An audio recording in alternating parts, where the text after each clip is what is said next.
एक बार एक प्रतापी संत व्यास जी अपने शिष्यों को आश्रम में पढ़ा रहे थे।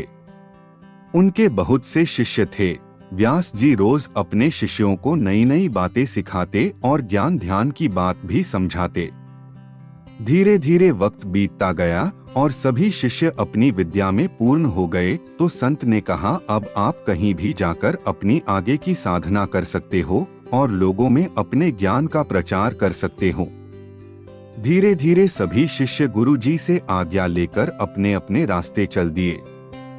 काफी वक्त बीत जाने के बाद संत ने सोचा कि चेलों को गए काफी समय हो गया है तो क्यों न चलकर उनकी परीक्षा ली जाए, कहीं वे अपनी शिक्षा का दुरुपयोग तो नहीं कर रहे। इस प्रकार संत जी अपने आश्रम से चेलों को ढूंढने निकल जाते हैं और बारी बारी सभी से मिलते हैं। मिलने पर संत जी ने पाया सभी सही दिशा में काम कर रहे थे, लेकिन एक शिष्य अभी बाकी था। उसके बारे में संत जी को मालूम हुआ कि उसने गृह त्याग कर दिया और जंगल में एक संन्यास आश्रम खोल लिया। वहां बड़ा ही कठोर जप तप कर रहा है।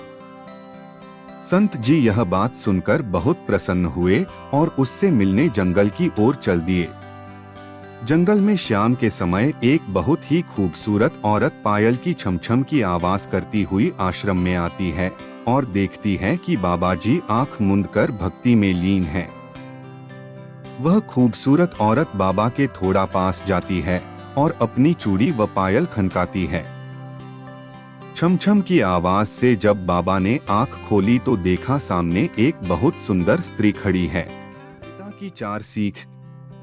स्त्री हाथ जोड़कर, हे महाराज, मैं बड़ी परेशानी में हूँ। मैं अपने संग की सहेलियों के साथ मेला देखने आई थी। रास्ते में इतनी भयंकर आंधी और बरसात आई कि हम सब आपस में बिछड़ गई। न जाने कौन किधर चली गई और मैं भटकती हुई इस बियाबान जंगल में आ गई। अब तो अंधेरा भी होने लगा है, तो कृपा मुझे आज की रात आपकी कुटिया में बिताने दे तो आपकी बड़ी कृपा होगी।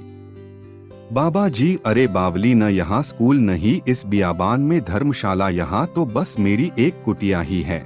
इसमें केवल संत फकीरों का आसन लगता है जिसमें हम भजन करते हैं और माला फेरते हैं, अपने शरीर की साधना करते हैं। यहाँ औरतों का काम नहीं, तू कहीं और जाकर अपना ठिकाना देख। स्त्री, महाराज, अब तो धीरे धीरे रात भी हो गई। मैं अकेली अबला नारी कहाँ जाऊंगी। मुझे रात रात रुकने दो, सुबह होते ही मैं अपने रास्ते चली जाऊंगी।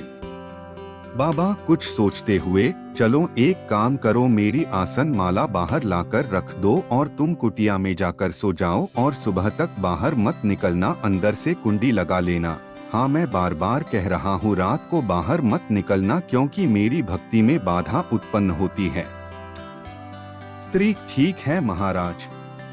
स्त्री दरवाजा अंदर से कुंडी लगाकर सो जाती है। इधर बाबा जी अपने ध्यान में भजन करने लगते हैं। आधी रात तक तो भजन करते हैं, फिर अचानक बाबा जी को स्त्री का ख्याल आने लगता है। बाबा जी के मन में कपट आने लगा और उसके कदम कुटिया की ओर बढ़ने लगे। वहां जाकर दरवाजा खटखटाने लगा, लेकिन बहुत दरवाजा खटखटाने पर भी स्त्री ने दरवाजा नहीं खोला तो बाबा को बड़ा गुस्सा आया और हथौड़े से दरवाजा तोड़ने लगा।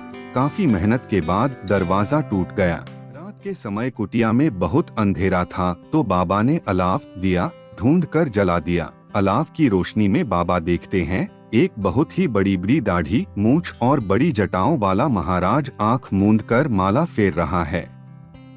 4 ब्राह्मण पंचतंत्र की कहानी। कपटी बाबा महाराज को देख सन्न रह जाता है। ये जटाओं वाले महाराज कोई और नहीं बल्कि महात्मा व्यास औरत के रूप में चेले की परीक्षा लेने आए थे।